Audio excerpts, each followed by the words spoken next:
episode of Just for Sport here on this Props Network live stream. We're on YouTube, Facebook, and Twitch for anyone that is watching live. It's a holiday week, so we're only going to do one show here. We got a show for you Monday, and it's going to be a lot of NBA focus.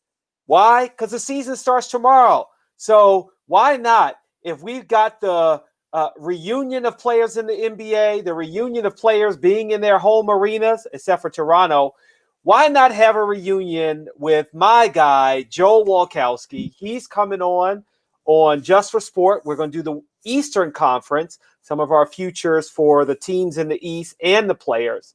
And then I'm going to go on his show, The Walk On. I'm going to walk on, and we're going to talk about the Western Conference futures and players' futures. So I'm excited about that. Bo is here with us, and we're using a new feature now, which we probably should have been using it all along. But I've got up to propsnetwork.com. We can see the NFL live sportsbook odds and scores, and that's where we're going to start because we got a great game Monday night between the Pittsburgh Steelers at the Cincinnati Bengals minus Joe Burrow. So in my mind, it's like, okay, well, it's not quite the same game. But before we do that, we're also Bo. How did we do this week, or rather, did I do this week? Was I really that bad in my picks, in my over-unders? Not terrible, honestly. Pretty decent week overall at 9-7. I'd say your two best games were the Seahawks and Washington football team, and the Eagles and the Cardinals, where you had both Washington football team covering and the under, and then the Cardinals winning, covering, and the over in that game. So two pretty successful games there in the NFL for you. But overall, pretty good week at 9-7, like I said. Just for sport, here for your viewing and betting pleasure. That's what we do. And if we're 9-7, if you take all the picks, you gotta have made money. That's a winning week. That's a winning week. That is. Hey, that at 9-7, you're making the playoffs in the NFC East. Hey, that is definitely true. Now, for the Washington football team, I'm not quite sure what will happen there. I was sweating that game because I said take the Washington football team, and I think I had it at +6 before it went to 6.5. So I was sweating it the whole time, probably the last 5 minutes of the game where it was 20-15. And I was like, come on, clock, go faster. So 9-7 is pretty good. Pretty good. Thanks, Bo. Okay, so what are we going to do tonight? Bo goes to Pitt. He's in Pittsburgh. You know about the Steelers. We got a big game tonight. The Pittsburgh Steelers have lost 2 in a row, trying to right the ship here. If we look at the Props Network, Sportsbook odds and scores, we're scrolling down here. I'm seeing some beautiful things on here. I'm going to spotlight something for my guy Sam and for the idiots that are the New York Jets. Why do you win this game? Why do you win this game, New York Jets? Come on. Do you want Trevor Lawrence or not? Well, granted, Trevor Lawrence probably doesn't want to be with you, so I guess for he wants to be in Jacksonville. You'd rather be in Jacksonville? Sunny, warmer weather, the media, spotlight. No income tax. Yeah, you got some positive things there. But let's look at the Pittsburgh Steelers at the Cincinnati Bengals, trying to not just get back into their winning ways, but I guess there's a chance that they can get in line and somehow catch the Chiefs. I don't know, but they opened at -4.5.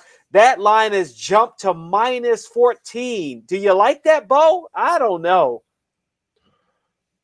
Obviously, I think you're going to lean towards it. You're going to lean towards the Steelers just because I think the drop-off between, who the Bengals have at quarterback now is so sharp. But I think when you look at it, the Steelers have had trouble putting games away. They've had trouble pulling away from teams. I don't think we've really seen them dominate a team since they played the Browns back in week 7. They haven't been able to pull away. They haven't been able to dominate certain teams like they should have. And I think that's going to be a little bit of a thorn in the Steelers' side. Might be a little bit of a motivation for them to try to come out and put this one away early and keep it that way. But, whether or not they can keep 2 touchdowns of distance between them and a weaker Bengals team, I think it's going to be a big test as to whether or not they're the true contenders in the AFC. Pittsburgh is 10-3-2 against spread in their last 15 games versus Cincinnati. Cincinnati's 1-8 straight up in their last 9 games. And the under is 5-1 in Pitt's last 6 games. Let's go ahead. Let's bring in Joel. Let's get his thoughts on this game, as he is a professional gambler here. I would think he's impressed with the fact that I even went 9-7. 9-7. That is a winning record. That is one of the best seasons that the Detroit Lions have ever had in my lifetime. So congratulations. I think you got Gary Moeller pulling the strings with you over there. Wow, that is a deep cut. And for tonight, Pittsburgh Steelers game, I'm looking at making a stupid money line play, but maybe talking with some of the powers that be over at the Props Network, having me a little gun shy. Over the summer, when I was talking with you in Arizona, I was working with a young walk-on wide receiver, and he played with the Bengals starting quarterback tonight, Ryan Finley, in high school. Ooh. Did not have a lot of positive things to say about him. So that being said, I will be backing the Steelers 14 points tonight. This is the Steelers shellacking. This is not a backup quarterback. This is a third-string quarterback, and it's not just the quarterback play. Cincinnati, they cannot protect at all. With the absolute epidemic of injuries on the Steelers defensive side, I don't think that Tomlin has any option but to bring the pressure against this inexperienced quarterback with, limited mobility, to say the least. So I like the Steelers. I think it's going to be a 27-10 ball game for them. And I kind of like the Giovanni Bernard props across the board because they were just kind of mean to him last week. And he's a good guy in that locker room. They're going to make it up to him. You think so, huh? So, well, my thing is, if you're picking the Steelers, but you think Giovanni Bernard is going to have a good game, I'm going to go the other way. And my prop bet for the game is look, you could take the touchdown score, the first touchdown score, Chase Claypool plus 750. That's one that I like. When are they going to start offering Eric Ebron drops as prop bets? That's what Total Steelers drops, whatever it is, take the over. Take the over, the most drops in the NFL, and I think those all belong to Eric, actually. 37. Deontay Johnson has 12. So okay, I forgot you. I'm talking with the Pittsburgh homers. There's only one player on the Steelers I pay close attention to, and he's dropping a lot of key third downs for you. That's all I know. And where did Eric Ebron used to play? Indianapolis, right? I do remember he was picked over a defensive tackle who was pretty undersized. So, they probably made the right pick in selecting him. Certainly, Aaron Donald won't go on to do anything in the NFL. He couldn't even beat the Jets. So Eric Ebron was the right pick there. We're obviously talking about the Detroit Lions. Is where he began his career. We don't need to go there. There's nothing going on in Detroit. If you don't want to, we like a quarterback who plays hurt. Cool. That's what you want out of sports. Yes. Yeah. Okay. So the real bet, Ben Roethlisberger over 2.5 touchdowns, TD passes. I'm going to take that at plus 125. I think that the Steelers right the ship, and Ben Roethlisberger has been just as much of a question mark as the drop passes in terms of, is he getting old? Does he have an arm left? Is he still one of the best quarterbacks in the league? He's going to show it tonight, if nothing else, because as you mentioned, they're playing the Cincinnati Bengals. What else can you expect to happen? Yeah, this is the right the ship game for the Pittsburgh Steelers. There's been a lot of disrespect heaped upon this franchise down to when they were chasing 16-0. And now on the tail end of 2 losses, they're not even being considered one of the top teams in the AFC. Make your statement. Remind the NFL, media, and fans at large who you are. And that's a threat to win the Super Bowl this February or March, whenever we get it. It's crazy because they lost to Washington and Buffalo, and I felt like the media was acting as if they were going to end the season 7-9 or something. No, this is a quality football team. This is a football team that hasn't had a losing season since Mike Tomlin has been the head coach. Ben Roethlisberger doesn't even know how to. He's never had a season where he's had a losing season. Like, I think you have to add some respect to their name. And also, my favorite quote of the year was, did you see Mike Tomlin mic'd up when he was talking to Chase Young, not Chase Claypool, or the Washington football team? He's like, we'd have to have some really bad seasons to get a player like you. Yeah, the Steelers aren't having bad seasons. They're just not. But they didn't even have bad seasons. They do have a player like them in Watt. I mean, that's kind of, if I'm Watt and I see that clip, I'm scratching my head going, huh? I'm going to win Defensive Player of the Year. Why is he sucking up to Chase Young? He probably would like to have two players, one on each side, if he can. And given the level of injuries on that defense, Tomlin will take any player he can get. Like, I think they've got 3 potential Pro Bowlers out for the year. Out for the year, yeah. It's a tough circumstance. Like, in both those losses, they both kind of keyed on one play. Like Washington, they made a great play towards the end and picking off Ben. And then against Buffalo, they were in control of that game, and then Ben threw an awful pick towards the end of the first half. Oh, that was devastating. Yeah, it never recovered from there. And Buffalo, they're that sort of young, excitable team. They get a little bit of wind in their sails. They're really hard to contain. If you kept that big brother dynamic, you would have been fine. But that pick really hurt your chances there. Yeah, and I think it definitely gave. There's no doubt in my mind that that's what really propelled the Bills to kind of feel like they were back in the game, and they got to a little energy, and they're pumped. And we didn't talk about this over under. I think I am going to take, if it's at 40.5, I think I'm still going to take the under. Whoa. The Steelers, their defense is rank 1, but when I look at their record, and then I look at their last 5 games, it's not like they're scoring a lot of points. So I still feel like we're going to end up in a situation where maybe it's, I don't know, 40.5. I think the Bengals 10 points. Yeah, and I know the records don't really show this, but the Bengals, they are the most inept team in the NFL. Like with the Jags, with the Jets, you can point to points on their roster where you go, oh, those are really young, promising units. They're doing a good job developing that team. With the Bengals, maybe there's a couple nice young receivers, but there isn't a single positional unit on that roster where you go, oh, I see the plan. They are working towards it. It makes sense to me. And that's an indictment of Zach Taylor. Like, that dude has coasted off a great first half of his first game for 2 seasons. The Burrow injury is on Zach Taylor 100%. There was no play calling. There was nothing in the offense designed to protect Burrow. And then he went ahead, he pulled a Carson Palmer, and it's no surprise.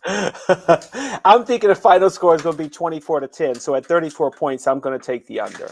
Yeah, I think we might. I think that's a good prediction. And I think I'm talking myself into backing the Steelers -14. It's a Monday night. I don't got work tomorrow. I have a little shekels on this game. And, don't you think you could feel kind of stupid if you end up backing Cincinnati in this one? Yeah. I don't see it. I don't see it, especially without Joe Burrow. Like, it's not going to happen. Yeah, I mean, anytime you're losing the 3rd best quarterback from a rookie class, it's going to be a big loss for a franchise. But what do you think? I think it's hard to call somebody the 3rd worst or the 3rd best quarterback from a class when he only had like 6 games in, that Bengals offense that we just talked so much about. He's probably up there with Herbert if he has the full season and everything, maybe a Keenan Allen that Herbert does have. But I think it's hard to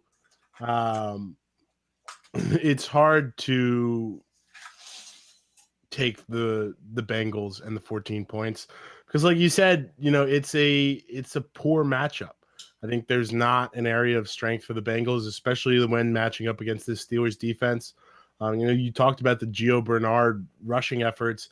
I think that's going to be hard for him. You're going up against a very stout Pittsburgh front, even with the injuries to guys like Bud Dupree and Devin Bush in the middle there, and then Robert Spillane in the middle there. And I think they're down to like Avery Williamson at this point. You've had a couple more guys go on the COVID list. this Steelers team is depleted, but I think they're still a lot stronger than Cincinnati, and I think they're going to come out, like I said, a little motivated to try to bounce back from the last 2 weeks. And this is the first time they've had rest. I think that's the one thing we haven't talked about enough coming off of those 2 losses. They played 3 games in like 2 weeks because of 11 days. Because of all the delays with Baltimore, and then Baltimore got to play that game on a Tuesday. Meanwhile, Pittsburgh played Washington on a Monday afternoon. They didn't even get that extra day of rest. They had to go up into a really tough opponent, where I think a lot of people were looking at that as being their first loss in Buffalo, ended up being their second loss. But still, like you said, 3 games in 11 days, that's not easy for any team to do, especially a team that had been depleted over the last few weeks in injuries as much as Pittsburgh had. They've had a little bit of breathing time here now between that loss. I think they are going to bounce back strong. I would lean towards Pittsburgh in the points. All right, I'm convinced. If I got the blowback cosign, I'm going to the bank and I'm putting in my loan application on the strength of Pittsburgh. Thank you both.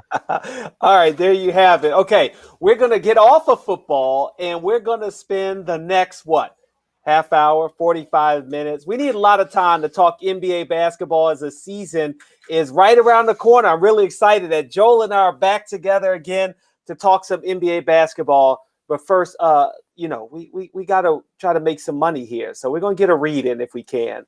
Are you located in a state with legal online sports betting? Don't make a bet this season before you visit thepropsnetwork.com. Why? Thepropsnetwork.com has you covered with free bets and special bonus deals from all the top U.S. online sportsbook. Get $30 in free bets and up to a $600 risk-free bet at Unibet.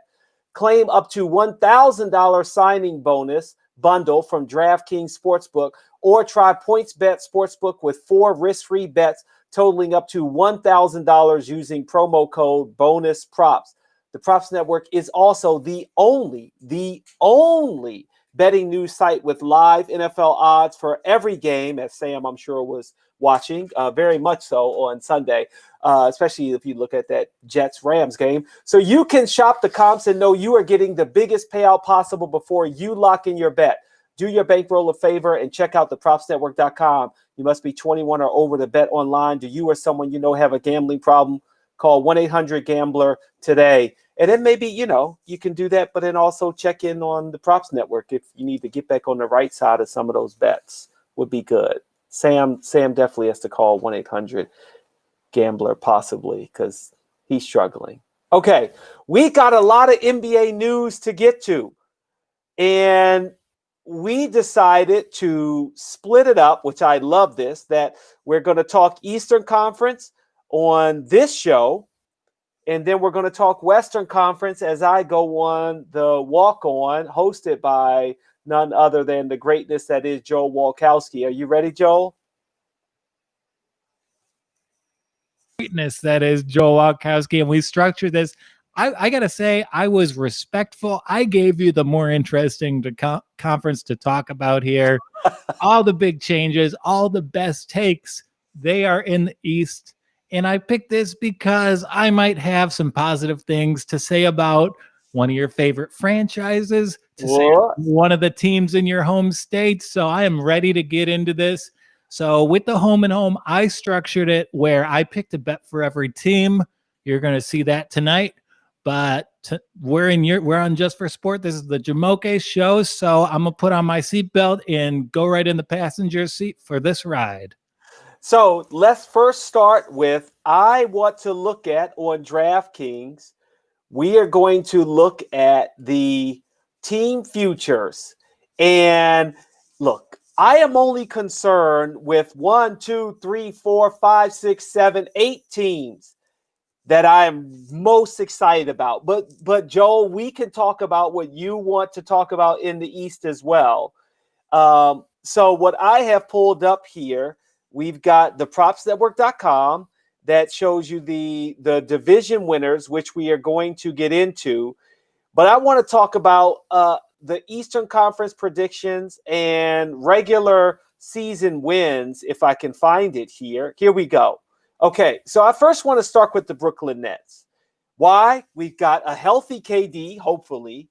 We've got a healthy Kyrie, and Kyrie not only is spreading sage around TD Garden, he has spread sage around Barclays Center. He's put on all of his teams. He's almost channeling what I would say is, as I joke with my dad, he needs like a Phil Jackson type coach. And maybe hopefully he has a teammate that can channel Bill Walton, because somebody's got to be feeling what this guy is doing with the pawns. It's just so many storylines. So we're looking at Brooklyn. We have them ever over under 45.5. What's your take? And all this talk on Kyrie Irving, I think we're talking about the wrong guy here. Everything Kyrie's doing is, he's making controversial comments. He's burning sage. He's espousing views that, people who knew him are surprised he's holding. That's how you behave when you're a guy in your mid-20s and you move to Brooklyn. I've been through it. I know what Kyrie's going. He saged the TD Garden in Boston. I saged my new apartment the day before. I get it. But what I don't get is why we're talking about the wrong guy, because I like that over for the Nets, but I also like, if I'm going to put money down on the Nets, the great one is back. Kevin Durant, MVP, 12-1. Why aren't we looking at that here? My concern with Kevin Durant is, if we're looking at the over-under on regular season wins, is just health. Will he be healthy in what is supposed to be a six? So here's my thing, and you being the betting expert, my concern is, and just this is from an educational standpoint, right? You take the over-under here, and let's say they only get 50 games in a book. Right? Maybe they only get 62 with coronavirus and having to cancel a game here or there. Then what does that line look like? And that's why a lot of books, they're doing some experimental things where you'll actually take the winning percentage as opposed to a hard number. If you do shop for that, that is available. And I mean, it's a truncated system with there not being much time to place the over under, but you talk about injuries, you talk about being worried about games played, and I think that kind of goes into the MVP odds as well, because who's the leader here? Luka Doncic, 4-1. That guy gets 2 injuries every game. Him and Anthony Davis are in the same class of you get them, they roll an ankle each half. Kevin Durant, the whispers from NBA players from these offseason games, the talk around the franchise is that he's back. Mm-hmm. And it's going to be a revenge tour. Kevin has never gotten the credit he's deserved. And I think with all this dialogue around Kyrie, we're losing sight of what I think could be the go-to storyline in the NBA. And I think he's going to be amazing. I think that the fact that they didn't, or at least not yet, have traded for Harden with Karis LeVert, Spencer Dinwiddie, Joe Harris, Jared Allen, DeAndre Jordan on that team to go with Kyrie, I think they have a really good nucleus around them, and it's going to be up to Steve Nash to show that he knows how to pull the strings to get the best out of all of them and to get out of KD's way when he wants to take over. Yeah, and the trade to make the Nets a title contender isn't to get James Harden. It's simply to get rid of Spencer Dinwiddie. His skill set does not align with Irving or Durant or even winning team basketball, I want to say. Like, you don't want Lou Williams 2.0 on this team. You want guys like Harris and LeVert who you can mold to any style of offense, and they will contribute effectively. Dinwiddie, he's kind of like Jeremy Lin, where he's like, obviously a rotation NBA player, but I don't want anyone dribbling that much. Yeah. I wonder if he could be almost moved to a second unit. You're coming off the bench. You're giving whoever you're playing their defense a different look. I think maybe that's how you can make him work if you can't get rid of him. Yeah, and like, shouts to Spencer Dinwiddie, but he's just not at the caliber that Durant is. And if you have like the second best talent on the team Irving is just a better version of Spencer Dinwiddie. He's got slightly better handles, slightly better shooting splits, and he's able to really control an offense a little better. But I don't know that you want two of those guys. I'd rather emphasize LeVert and his Swiss Army knife capabilities than Dinwiddie at all. Yeah, I understand. I am excited to see what Brooklyn will do. And as you said, yes, he definitely seems to be on a revenge tour, especially all of the negative publicity that Kevin Durant got for going to Golden State and everybody saying, well, he didn't really win the championship. So over under at 45 wins, if the season stands as it is, are you taking that? You're taking I'm taking the over. I really like this division, and I do think Boston's going to struggle with Kemba. I have some Philly takes that I think you're going to enjoy. But yeah, this is going to be a good regular season team because they've been preparing to play together for 18 months. Yeah. The preparation's been put in. Now it's just time to see how the experiment works. And this will be the best recovery from an Achilles surgery we've seen since Dominique Wilkins in '94. Oh my. And I think if that is the case, we as the pawns will love it, right? As Kyrie calls us the pawns. And again, it's about Durant. We could talk about Kyrie, and then Durant, he's just flying under the radar because Kyrie is the lightning rod, as he always is. Durant is the great one. We've got George Gervin in my borough. I couldn't be more excited. I won my eBay auction as we went on air for the throwback Durant 7. I'm ready to fall in love. I've got something new for you that I'm going to be wearing on your show when I come on later today. All right, let's stay in New York. We'll go with the New York Knicks, who have a new head coach in Coach Thibodeau, new players in Alec Burks, Nerlens Noel. They drafted Obi Toppin. They also drafted Emmanuel Quickley. They have R.J. Barrett on that team. I like Kevin Knox. I like the young nucleus, but no one is thinking that we're going to see the New York Knicks take a giant leap here. You can get the over-under at 21 wins. NBA.com has them ranked as like the third worst team in the Eastern Conference. What is your thoughts on the New York Knicks before the season gets started? I think Thibodeau is going to drag them over that over. In the Eastern Conference, there's a couple teams. They're doing a very intelligent, professional job of tanking, and it seems like the Knicks have a little bit too much talent to tank along with them. And Thibodeau, he's going to find his best rotation, play all those guys 40 minutes, and it's going to drive Knicks fans crazy. In my mind, I think I am also picking the over, but I really like Obi Toppin. I think I think he can get Rookie of the Year. Absolutely. I mean, Emmanuel Quickley in this preseason has played well too, which is surprising. You can get him at Rookie of the Year plus 5,000 if you want to try it. Don't do that. There's perimeter guys every preseason who never live up to it. Right. If you're going to bet for Rookie of the Year, you're betting on a big man, and I think that big man's in the West. But if you're going to value in the Knicks this year, it is that Obi Toppin 6-1 for Rookie of the Year.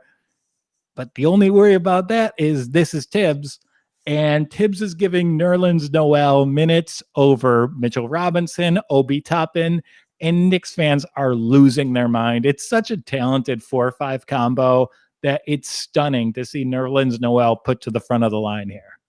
Nerlens Noel, who's leaving Clutch Sports Management. He's looking for a new agent, somebody else to kind of tout his abilities. But we'll see what he does in New York.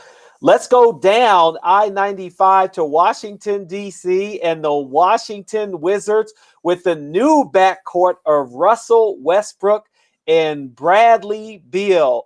The over-under is at 33.5 with Davis Bertans and Rui Hachimura.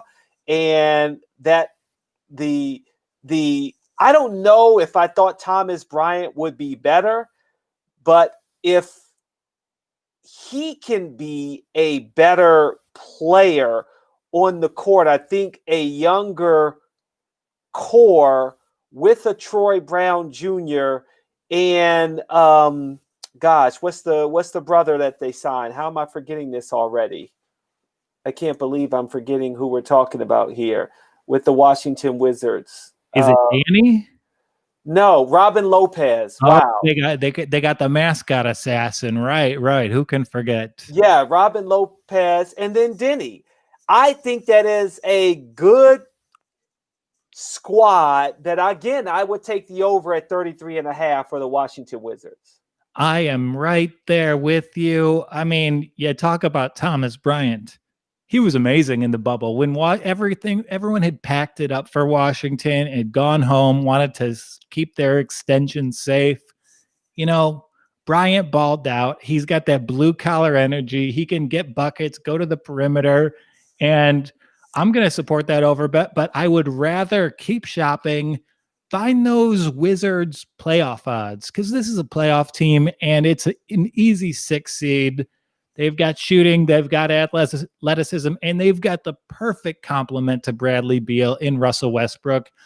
Russell finally figured out how to play in the second half of last season, pre-bubble in Houston, and I think he's a perfect complement to Beal. And this is Beal's arrival. He's the most underrated player in the NBA. They've got Ray Allen 2.0, and he's going to be a 30 point per game scorer on excellent shooting percentages. I love this team. My only issue that concerns me about the Washington Wizards is, in some ways, the reason why it didn't seem to work out in Houston. Well, first of all, it probably was because Mike D'Antoni was like, I'm just leaving. I'm just done. And Daryl Morey said, I'm done. But we know that with Russell Westbrook, that a lot of Harden's minutes, he wasn't touching the ball as much as he did before. And I think when you look at Bradley Beal and what you saw out of him last year, second in the league, points per game at 30 points per game, those numbers may end up coming down. Bradley Beal was used to having the ball in his hands, but when you saw Russell Westbrook in the bubble, and even before the bubble, he was better, but in the bubble, he's not a 2. He's not really going to play well off the ball. He needs the ball in his hands, and I feel like that's where the adjustment is going to be, that Bradley Beal is going to say, okay, wait, am I almost going back to it's a wash with Wall and Westbrook, as much as Beal is not going to be in control of that offense anymore. But I think this is a team where Russell Westbrook doesn't deserve the negative connotations that are associated with him. He showed me that he's able to adapt his game last season. In that Houston situation, there couldn't be a more toxic situation. You have an international conflict with China. You have an owner who lost all their money in the pandemic, and you're asking these guys to figure it out in a toxic structure with everything oriented towards Harden. No, James is the one who's making everything crazy there. Russell was just a bystander. He was put into a situation no one wanted to adjust to him. And now I think if everyone's able to sublimate their egos a little bit, this is a really wonderful 8-man rotation. This is how basketball teams should look like in 2020. It's a better team than the Indiana Pacers. This is your 6th seed, ladies and gentlemen. 6th seed. Wow. To make the playoffs, you got Washington at, yes, minus 110 on DraftKings, but no at minus 110. So it's like, yeah, they could, they couldn't. Yeah, and I love the Southeastern Conference. There's so many teams who are doing it right. So I'm a grade A NBA nerd. The wonderful storyline I look forward to this season is the arms race between Atlanta and Washington to really establish themselves as an Eastern contender. Mm-hmm. Another one who really has more of a legitimate shot as establishing themselves as the number 1 seed possibly for the East is the Philadelphia 76ers, because they got the doctor in the house that's supposed to help cure the ails that were unfortunately destroying the Philadelphia 76ers last year, specifically between Joel Embiid and Ben Simmons, who decided to recreate the odd couple, and they're going to be roommates as a way to get to know each other better this year. I don't know how legitimately that's going to work out on the court or off the court, but you look at the Philadelphia 76ers, you can get the over-under at 42.5. Where are we starting with? The Philadelphia 76ers, Joel? I am starting with an Eastern Conference title future, 8-1 to win the conference. Joel Embiid, 40-1 for MVP. And you know why? It's all this crazy offseason. Everyone's making moves. But there was no bigger upgrade on the table than the Sixers going from some of the worst basketball people to ever be employed in this league to very competent, respected GM and coach in Doc and Daryl Morey. And this offense was not optimized for Embiid or Simmons to be effective. And I think with a few tweaks, with Doc working his magic as a motivator, you're going to see Embiid as a top 5 guy this year. And go ahead. I don't think there's anyone in the East who can stop a healthy, motivated Embiid. I'm worried he eats too much ice cream, but if he can put the Ben and Jerry's away, they're a force to be reckoned with. And every other East team has serious turnover, exhaustion problems in Miami's case, or it's just not going to have time to set the rotation. All the major pieces in Philadelphia have stayed the same. They've put in better shooting in Danny Green and Seth Curry, which unlocks everything. So I think they kind of have the most continuity and the most talent. So I like them in this conference. Rivers has had top 10 offenses in all of his 7 seasons in LA. I expect him to have a top offense in Philly. And as we talked about before the shutdown, there was more action on Philly than most of the other teams in the East. Like, everyone was looking at Philly as being that team. And now they may have an opportunity to do that. Even with, as we talked to start the show, the Brooklyn Nets are bigger now, or a better team, but I like Philly as well. Yeah, and I imagine you're in charge of a construction project. You get all the best materials in the world. The goal is to build a skyscraper, but as a foreman, you hire a toddler. And now they've gotten rid of the toddler in Brett Brown, and they have an accomplished foreman coming onto the site. They're going to build something great there. And they've got a 1-year window where no one in the East is as primed to catch them. Everybody, you won't have to catch them, but everybody in Milwaukee is looking down at Philly and breathing a sigh of relief, maybe chugging another beer or two, as they love to do in Milwaukee, now that the Greek is staying a freaking buck. Like, he is going to be a Milwaukee Buck. You can get the over-under on the number of regular season wins this year at 50.5. I am taking the over there. I am really excited that they not only added or were able to sign Giannis, but adding Drew Holiday, Bobby Portis, DJ Augustine. I think those are good additions, and maybe even an upgrade from what they let go in Eric Bledsoe, Wesley Matthews, and George Hill. Your thoughts? But are they an upgrade over what they let go 2 years ago? Let's talk about our boy. Would you rather be paying Drew max money, give away 3 first-round picks? Or would you rather have Malcolm Brogdon? Malcolm Brogdon. This is just an example of a front office not doing their job correctly. And yeah, I like Drew a lot, but Drew's a little bit old, and it might take them a year to get the rotation set. But yeah, I think over 50.5 is good here. I just have my doubts when it comes to the ultimate goal of winning a championship. I certainly can't disagree with you on that. I think it's tough because, yes, as you mentioned, Drew Holiday is going to be asking for a max contract. The fact that Giannis, before he signed, said, hey, I don't mind taking a back seat to bringing in another superstar. The bottom line is, and you said it best, and I don't know if necessarily Malcolm Brogdon is a superstar, but I think he was coming into his own in Milwaukee and has kind of taken a step back in Indiana. And I think that when you look at the fact that you may have to pay max for a Drew Holiday, No, Milwaukee just doesn't have it. They are not going to be able to compete. To me, maybe not even in the East when you get to the playoffs. If in crunch time, all you have is Giannis. And that's it. Yeah, but Giannis might be enough in the East. I mean, that is their bet. It may well pan out because Giannis is still improving every season.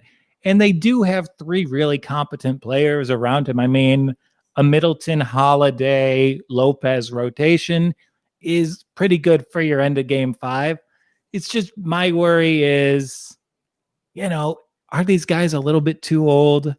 I would rather have that young core and have them grow together than just kind of shuffle in 30-year-olds as the market dictates. Yeah. I thought Middleton didn't play as well as I expected him to in the bubble, but granted that was a bubble. So maybe that's, we'll take that into account. And the way they use Middleton is a little bit weird. I mean, he's kind of the go-to guy in that offense.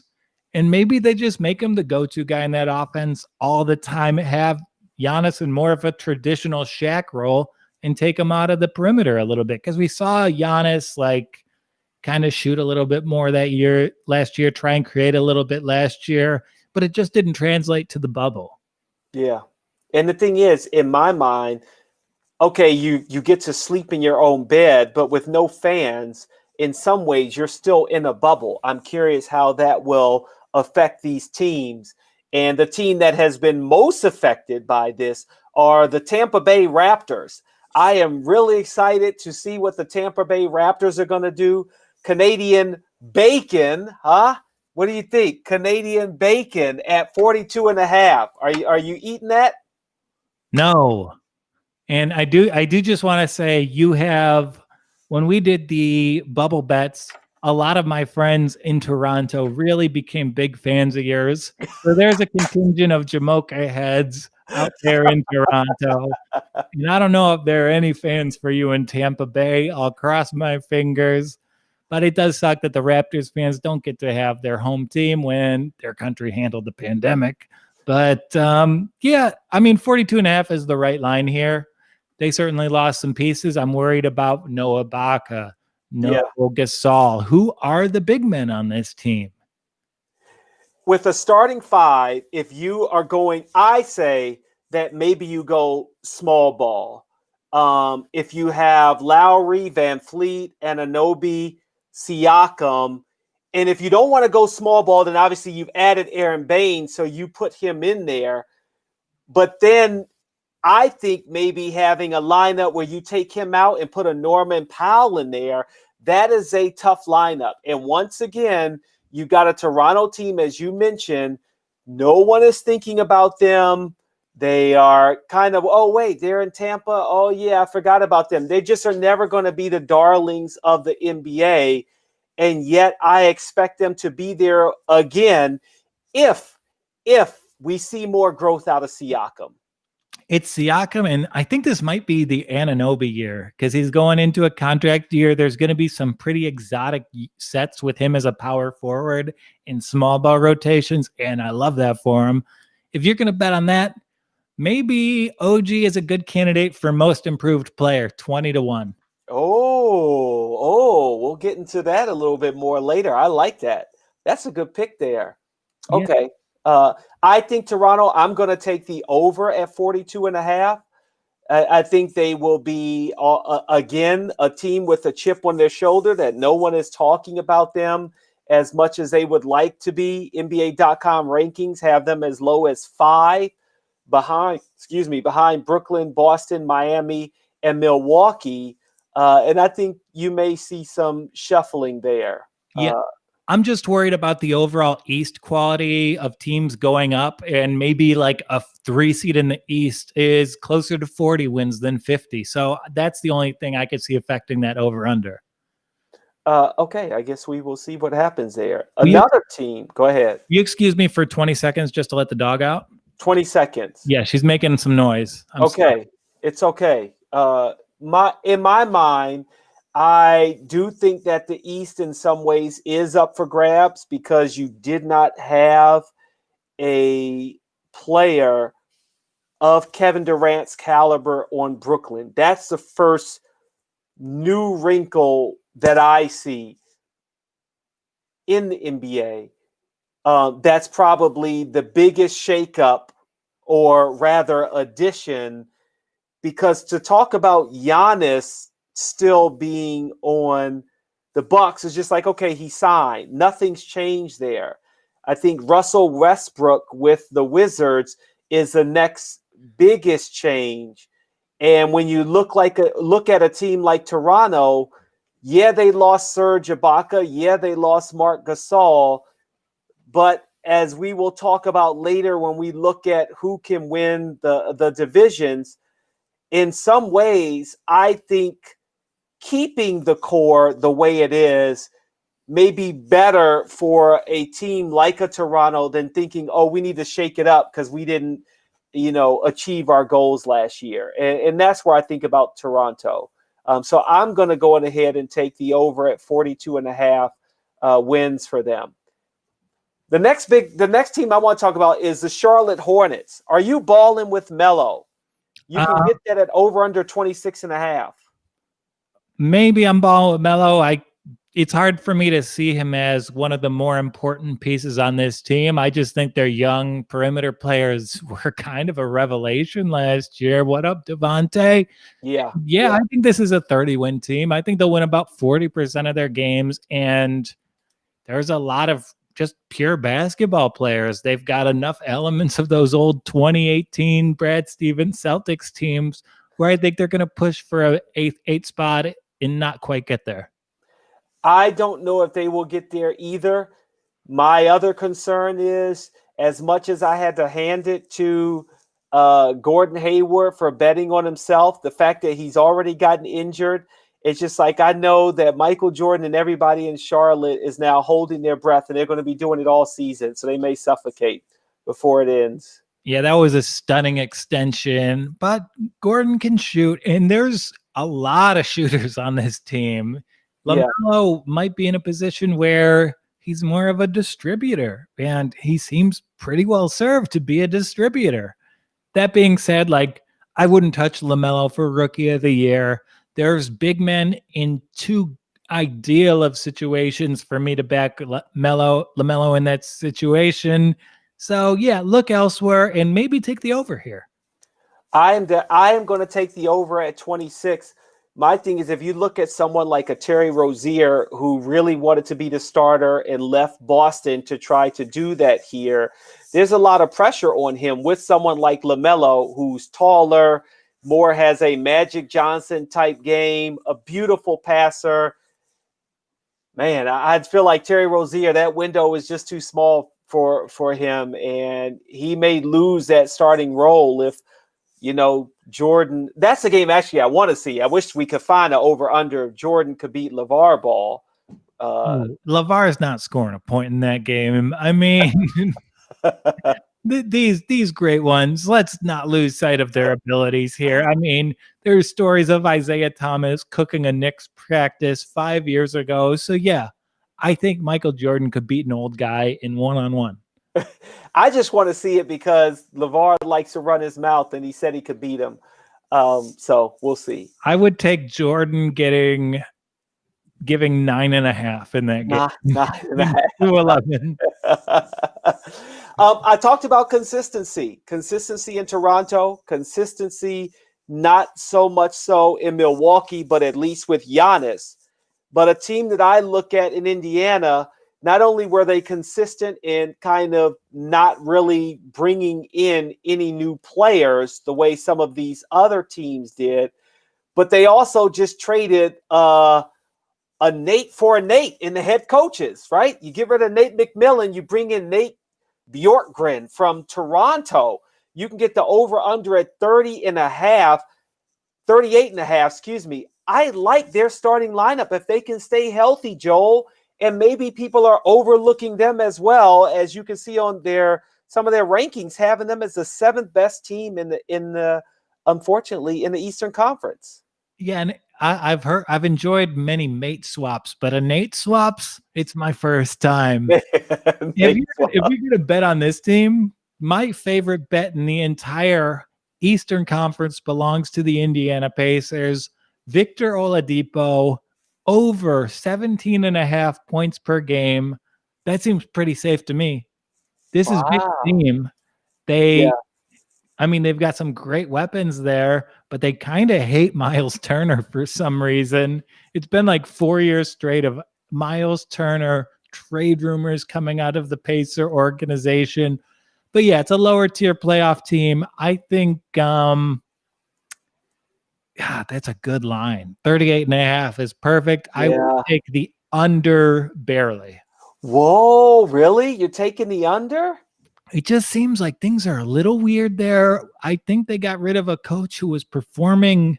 Like, what did Nate McMillan do wrong? Like, Victor Oladipo was out. He's the franchise player. He got them to the playoffs in every season. They overachieved these past 2 years. It's weird because on FanDuel, they have it at 38.5. And you're already saying the under. And then you go to DraftKings, they have it at 54.5 wins. That's kind of like going all in, right?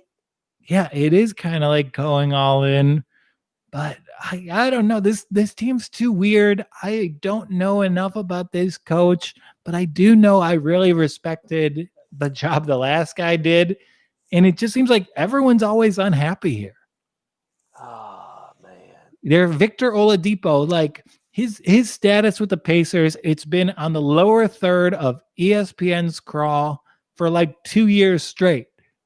Yeah. Solve some of your problems here. I think that Indiana would have served them better to make it 3 holidays, and they should have just had Justin, Aaron, and Drew Holiday all in the same team. They could have done a 3-team trade. Milwaukee could have gotten Malcolm Brogdon back as well and righted that ship, because I'm sure Malcolm's going to be salty to think that they're going to have to give a max to Drew when they could have just given it to Malcolm Brogdon in the first place. He would have taken $60 million. Give him $15 million a year. You're good. Yeah. You got Malcolm, Victor Oladipo, Miles Turner, TJ Warren, and Domantas Sabonis, or Arvydas Sabonis. I like that starting lineup. Yeah, it's great. It's just all these other weird factors to go along with the Indiana organization in an Eastern Conference. Maybe that overhits just because all the real tankers are in that division, like Cleveland, Detroit. Over under on combined wins for those two is like 29.5. So Indiana, they're going to stack up 80 easy wins in that division. Yeah. Okay. Let's move right from there. As you're talking about division winners, who do you have winning the Atlantic Division? Last year, Toronto won it with Boston, Philly, Brooklyn, New York in that order. Who do you see winning the Atlantic Division this year? 1, 2, 3, 4, 5, Sixers. Sixers. I don't think it'll be Boston. The Kemba injury is going to make their first couple months a little bit weird. Toronto, they've got some experimenting to do to get their optimal rotations. And, you get a motivated Sixers team. Doc has them playing that defense. We know they can play.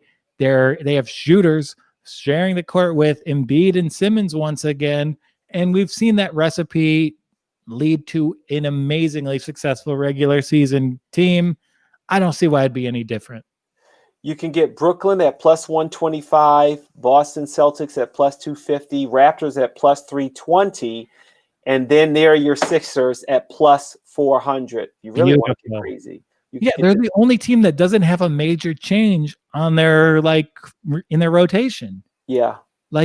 They know what their bread and butter is. All these other teams have to cobble their identities together on the fly. I love the Sixers here. In the Central Division, you've got last year, Milwaukee won the Central with Indiana, Chicago, Detroit, and Cleveland in that order. This year, you can get the Bucks at minus 5,000, the Pacers at plus 1,200, and let's not even talk about the other 3 teams. There's no chance it's going to happen. You're going with the Bucks, aren't you? Yeah, I'm putting 5,000. I'm playing Sam Cutler. I'm putting 5,000 on the Bucks. I just feel like it's the easier choice. It's a no-brainer. It's a no-brainer. Now the Southeast, I'm curious what you're going to say here. Miami won it last year. Orlando, Washington, Charlotte, Atlanta in that order to finish the season last year. You can get the Heat at -360, the Hawks at +700, along with the Wizards at +700, the Magic at +1200, and the Hornets at +3300. Oh, I'm taking the Hawks. The Hawks? Oh yeah. Whoa. Hawk, baby. They are basketball irrelevance personified, but that doesn't change the fact that they've built such a good, strong rotation. It's everything you want. They've got bigs, they've got shooting, they've got an offensive lead guard who can do everything on the offensive end. I think this is going to be a very good regular season team. I think they are poised to be successful right now. And if you just look at the shooting splits among their supporting cast, this is going to be some tough lineups to beat. Wow. Potential starting five: Trae Young, John Collins, Clint Capella, Bogdan Bogdanovic, which he shouldn't even have been on Atlanta. What happened there? Kevin Huerter from University of Maryland. Go Terps. In their key reserves, Cam Reddish. How did he end up a reserve? I remember when the Washington Wizards were like, hey, we should have taken him instead of Rui. And now Cam Reddish is. And then they've got Danilo Gallinari on the bench. Yeah, on the bench, averaged 18.7 points per game last year. Maybe sixth man of the year honors, possibly. Oh, yeah, I really like him because he's going to be playing the end of games. He's a sixth man in name only. Like, he's Danilo Gallinari. He's good for 17 and 8, and he always will be. Gallinari. I wish someone would say it like him. Gallinari. Yeah, I mean, I move my hands around enough, so I don't want to put on any Italian accents. I could go over the threshold there. But, yeah, I really like Atlanta, and I think Miami, like, Dragic is still hurt. They're going to be exhausted. Like, the Heat and the Lakers, they really got screwed over by this short turnaround. They can get there over the course of a season, but to expect regular season greatness from Miami is asking a bit much of that team, just like they were playing in the finals 2 months ago. Give these guys a break. My hope is that I am excited for this. I want there to be something where it's going to come down to the final games of the season. And I think that when you look at the Southeast, that may be the division where you have the closest margin of victory. Yes, would you say so? And I think just every team in this division is pretty intriguing. Even like there isn't a more boring team in the league than Orlando, but watching what Cole Anthony could do to that roster really has me optimistic. So yeah, I'm fascinated by this division. I can't wait to see how this breaks down. It kind of reminds me of the AFC South in football. It's like, yeah, I don't see any title contenders there, but man, there are some fun teams. Yeah, I'm looking forward to it. We're going to take a break right here.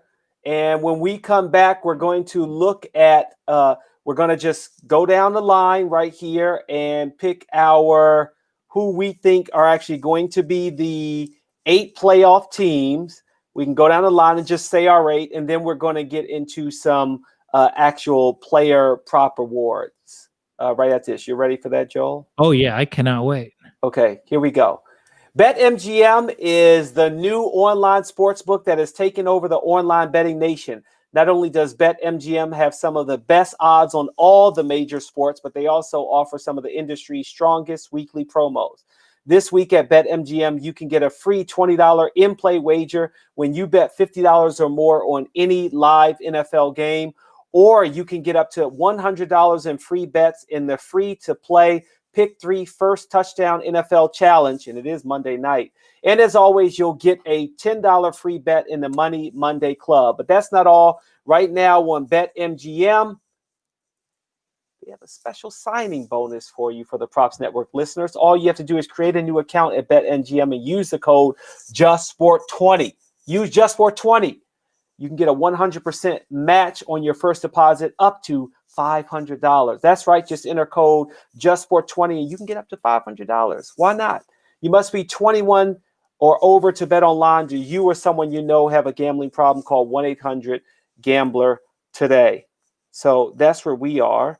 I am also using BetMGM as now they are available in my area. So that is really exciting for me. All right, let's go down the line here with Joel Walkowski of the Walk On. And we're looking at the team futures to make the playoffs, to reach the playoffs. Let's go down the line and pick your 8 teams. Okay, easy. You got 4 teams from the Atlantic Conference. You got Boston, Philly, Brooklyn, and Toronto. Those are locks. Miami's a lock. Milwaukee's a lock. You have 2 spots left. And I know we just talked about the Pacers, but I'm going to give those spots to the Wizards and Hawks. The Wizards and Hawks? I like their rosters more than I like either of the Pacers roster.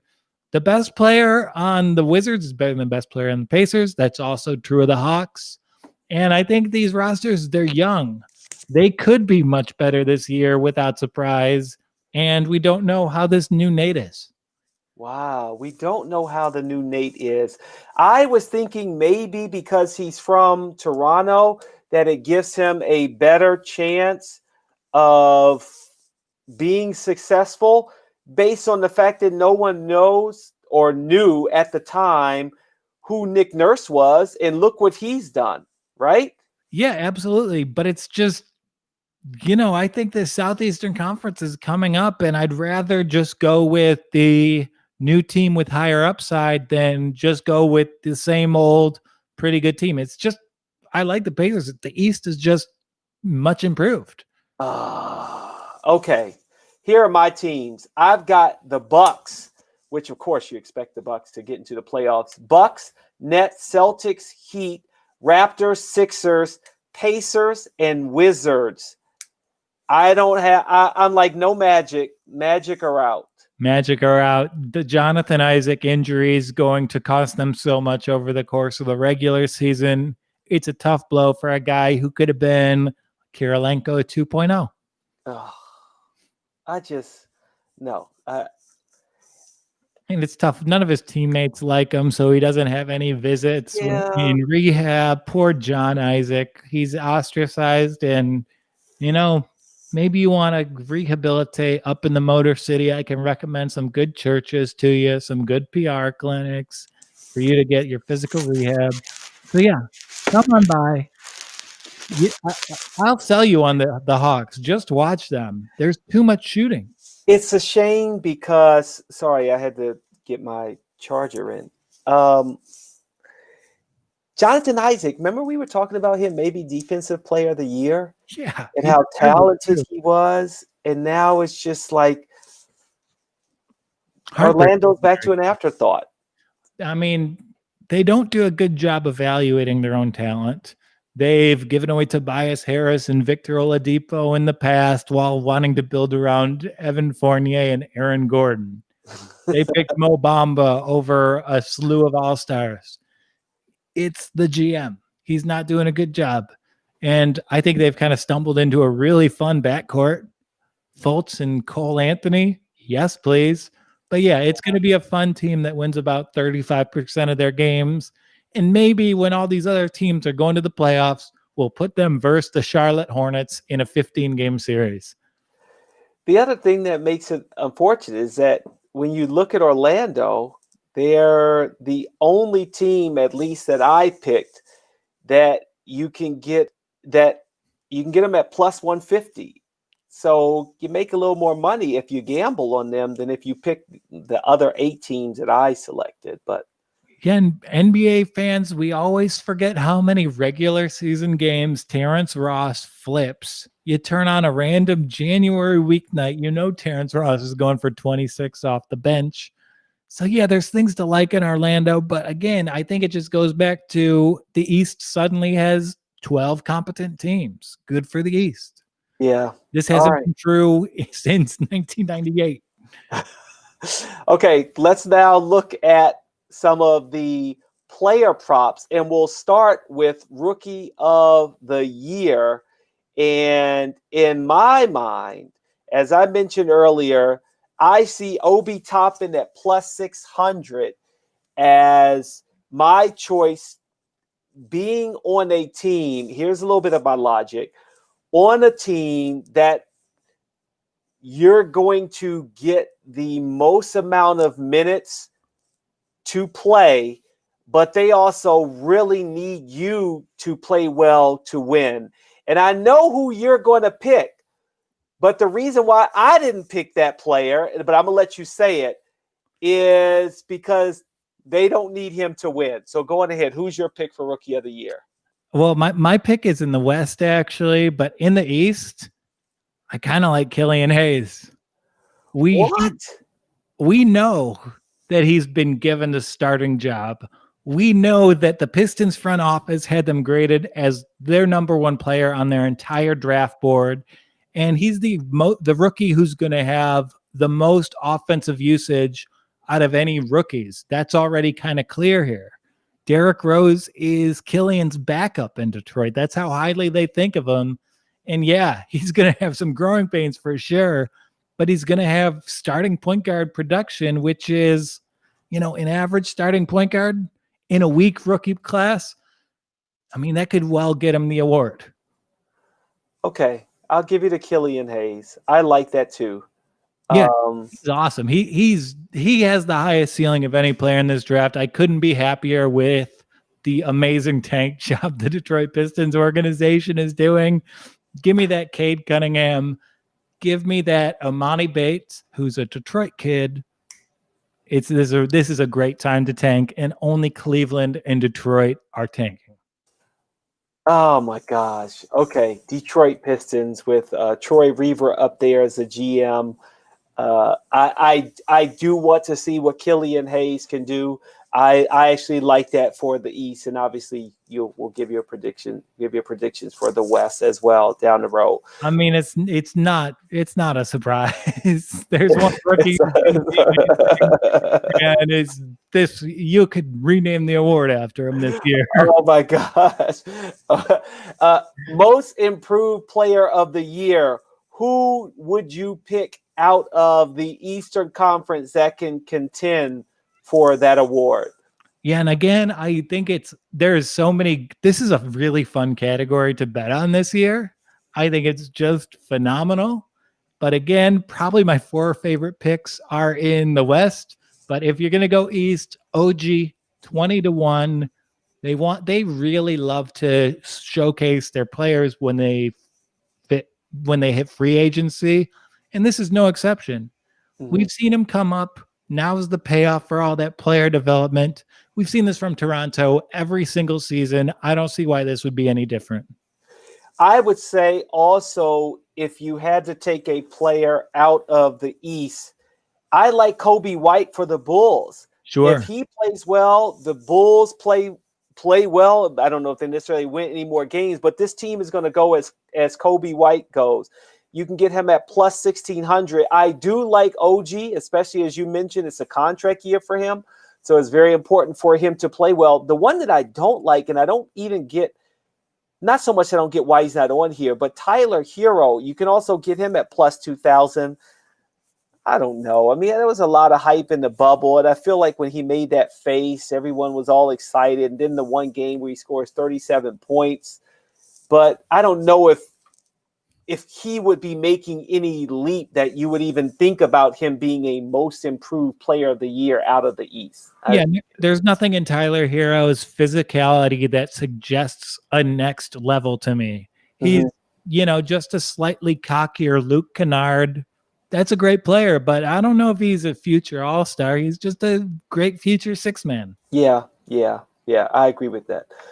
Let's stay with player awards. Actually, we're going to get to leading scorer later. Defensive player of the year out of the East. I mean, come on. It's going to come down to Bam or Giannis, right? Yeah, and I think Giannis has probably won this award too many times. He may be disqualified, unfortunately. you can get him at plus 400. Bam, you can get him at plus 1,000. But Ben Simmons and Joel Embiid are right there, plus 1,000 and plus 1,400. Do you even think of either one of them as a top defensive player per se when you, in the conversations that you have just in general in your own mind about where the top players on the defensive side of basketball in the East come from? Oh, and I love the range you're hanging out in. There's so many fun defensive player of the year long shots just hanging out in the East. I could get behind either of them. I could also get down with Matisse Thybulle, 10,000 to 1. I'll put $1 on that for sure. And, you know, I don't think I mind Jared Allen 80 to 1 as the rim protector on a playoff bound Nets team. Could he get like 3.5 blocks a game in his role in that defense? Absolutely. Oh my God, I don't know. I don't know. But there's a lot of fun values here, and my suggestion here: put $1 on 5 East also rans. That'd be a fun thing to monitor over the course of the season. And then if you're right, you cover all the bets by a factor of 40. You're right about that, and I think that actually is a philosophy that I am using a little bit more of late to be able to just kind of take a flyer on a bunch of different players. And I like the dollar too, because I don't want to spend too much money. 6th man of the year. Who could take it out of the East? And I have a feeling where I know you're going to go. I think I spoiled this already. You did. Go ahead, Joe. 7 to 1, Danilo. It'll be a great thing for us Knicks fans to cheer for during this NBA season. He has their heart, and I think he's going to be a really valuable role to a good Atlanta offense. And like by that note, Norman Powell 12 to 1 also looks great. I was thinking Norman Powell, or as you mentioned, Karis LeVert at plus 1,200 as well. And if you really, only because he may not even be a 6th man, so I don't guess you don't want to take it. I don't know why Davis Bertans is on here. Yeah, I don't get it. You don't pay a guy $80 million to come off the bench. No, but I would say I like Karis LeVert at plus 1,200 is my pick. Yeah, I'm good with that as well. I mean, it's very similar to the most improved or defensive player of the year category.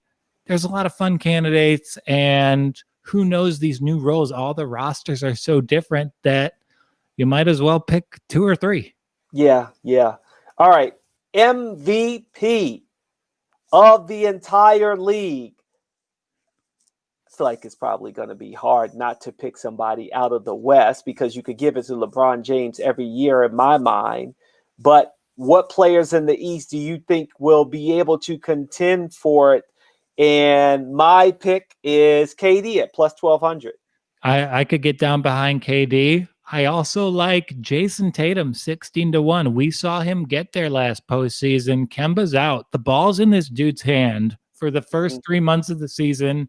And I think he'll play well enough where the ball will be in his hand in Boston for the next decade. He's a great player, and I think there's amazing value there. I think he's your first team All-NBA forward, pencilman for that spot. And if I can't sell you on Jason Tatum, we can go back. We can listen to any of my arguments in this show. Embiid is 40 to 1 to win this MVP. He can be a problem. He's a top 5 NBA talent. We know that. We've not seen him playing under a good coach. It could just be an amazing arrival, similar to Shaq in the year 2000. So along those lines, you have Luka as a point guard in the West. But I look at a point guard in the East that you talked about, Trae Young, plus 6,000. Ooh. If Atlanta is going to do something, he's going to be the guy, right? Yeah, I mean, that could well be. And that whole franchise is set up to support Trae Young. So if he's gunning, there's not going to be a single thing telling him to put on the brakes. I like it. All right, last one here. Leading scorer, points per game, out of the East. The first one on the list is Giannis Antetokounmpo at plus 1,100. But then along right below him is Trae Young at plus 1,100. Who you got? Jason Tatum, what are the odds on him? Oh my gosh, Jason Tatum is all the way down at plus 5,000. Plus 5,000 with no Kemba Walker, with no Gordon Hayward in that offense, with Jaylen Brown, who's really more of a two-way guy than a scorer first. Jason Tatum, there's a reason he was Kobe's favorite player. He's a gunner. He's a unique offensive package we haven't seen come into the league since Kevin Durant.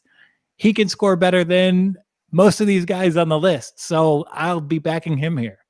I like that. I like the Jason Tatum pick. He's got a lot of value, and I like somewhat here in this case, somewhat of a long shot. So I agree with that. Yeah, no Kemba. We saw how he played when he just took over games in that Toronto series we were so into this past summer or whenever it was.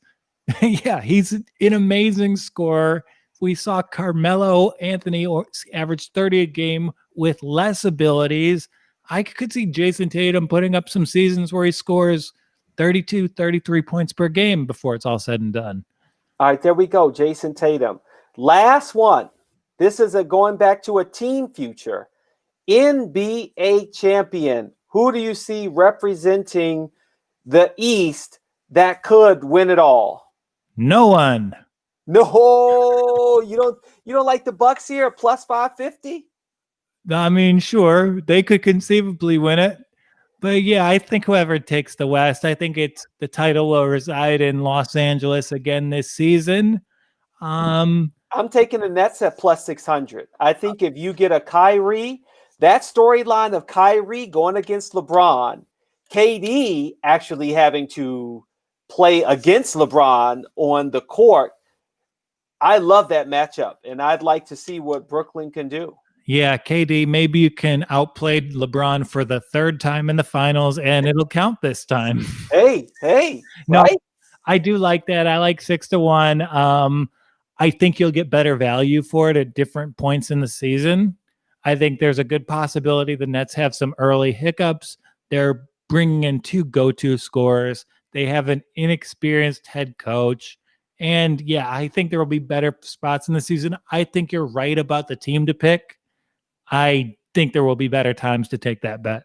Oh, okay. So I'm going to hold off on that. And then, of course, you got Philly at plus 2,000 if you ever thought they could somehow turn around Doc Rivers. They have the size to beat the Lakers. Yeah, they do. They put Anthony Davis in that post. He's occupying Ibaka and Gasol. They've got Tybold. He's locking up Schroeder. And then they got Ben Simmons on LeBron. I still haven't accounted for Anthony Davis, but they're partially there, huh? Yeah, partially. We'll see what happens if the doc can cure all of Philly's ails. Okay, so I'm coming on the walk-on later tonight, right? Yeah, I'm going to have you on for 7:15. I have my own little structure where I picked a bet for each team, and we'll debate both sides of it. If you want to take a peek, I've shared the doc with you. But I think we're going to have a great time, and we'll get off just in time to enjoy a Steelers romp tonight. Steelers romp tonight. Now, I got one story to share with you to end the show, as I like to do. I'm not going to do devil's advocate or sports you don't care about, but I do want to share this sports story with you. I was going to save it for the summer, but I was like, no, I just want to talk in it. So I have these two Hot Wheel cars here, and I thought you would like to hear this story, Joel. Okay, for everybody watching live, you can see these, and then on the podcast, obviously you can. So during my time with the Wizards, we would always go to Summer League. And after Summer League was also USA Basketball. And this was probably 3 years ago. Now, you know, Gregg Popovich can be super surly. And I've never had to work with him from a media perspective. And he's a different person with USA Basketball. Well, he promised the players after their first practice, if I see you play harder, I'm going to give you a car. Well, these are the actual cars that he was giving away. These are the actual cars that he gave to Kevin Durant. I don't think LeBron James was there that year, but James Harden was there that year. He got a car. I think Russell Westbrook got a car. I don't remember everybody because it has been some years ago. But this car was sitting on my desk the other day, and I said, well, I'll share this story with Joel. That's incredible. It is. After practice, Greg, the PR guy, asked if anybody has any questions for Gregg Popovich. So of course I asked him about John Wall and Bradley Beal. And you know, he was nice to share about that. But then after all the media went away, I said, hey, Greg, I have one other question. And I pointed to the cars on the table over there. It's like, look, my little son loves Hot Wheel cars. Are you going to do anything with those cars now that the practice is over? And he said, no, not really. He's like, you can take them. And so I went to the table. I got the cars, and they're like 3 or 4. But now my son has like 500 Hot Wheel cars. And I found the other one digging around before the show. I said, at least I could have 2 of them. So every time I look at the cars, I'm just so excited that those are from Gregg Popovich. Taj, those cars were used to motivate James Harden. You can't Right? use them as motivation to clean your room. That's what I'm saying. That's what I'm saying. So I thought I would share that with you as we end the show here. Insane. An amazing anecdote, as always, from Jumoke. I can see why those Canucks foster such an attachment and love for you up in Canada. They don't have their basketball team, but they still have their love for Jumoke Davis and Just for Sport, and that's why. I will be rooting for the Tampa Bay Raptors this year again. Of course I will. No doubt. Well, I'll see you tonight around 7 o'clock. I can't wait. We're going to have a blast. All right. Ciao for now, everybody. Ciao for now.